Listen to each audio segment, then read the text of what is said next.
4,000 visitors have gone through the doors of Launceston's revamped Queen Victoria Museum and Art Gallery since it reopened 2 months ago. $7 million transformation has allowed conservators and curators to dust off and display more pieces from the collection. Fiona Breen visited as the finishing touches were put on the last space to open. Pictures of you, pictures of me, hung upon your wall for the world to see. There's a celebratory atmosphere as a team of workers put together the final installation in the Queen Victoria Museum and Art Gallery's multi-million-dollar Royal Park revamp. A huge relief, yeah. This is the final section of the final gallery of the whole redevelopment. So yeah, it's a huge relief. It's been a massive project going over years. It's the first time the art gallery has a space set aside just for children, and it's one of a handful around Australia. It's been quite difficult catering for an age group between 4 to 12 because there's quite a variation in heights. So we've got a couple of different size easels, and then also making it interesting for them. Its installation has been a challenge to staff, more used to putting together exhibitions for adults. It was important that we created a space that that drew them in here, but it was more than just a classroom and more than just a space that they might have at home where they sit down and draw. It's hopefully quite inviting, where they'll be really encouraged to pick up the pencil and draw something. The interactive display sets it apart from the gallery's more serious exhibitions.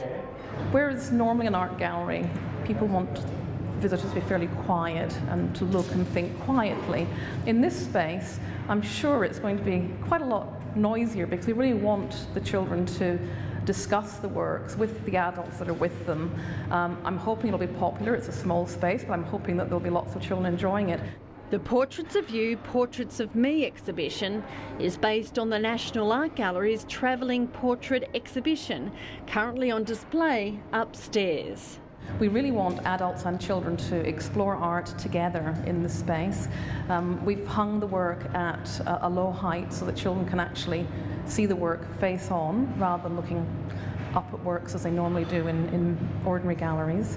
The revamped art gallery looks the same on the outside, but inside it's been given a major facelift. You walk through these buildings now and there's a natural flow.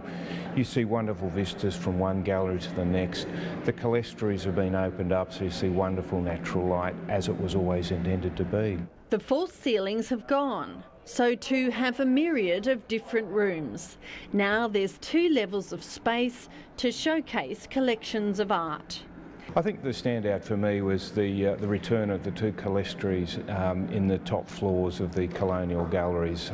It was always intended in the 19th century to provide light, pre the sort of electricity days, and I think it's just great to return those spaces to that natural light, reflecting onto the artwork without compromising the conservation values of it.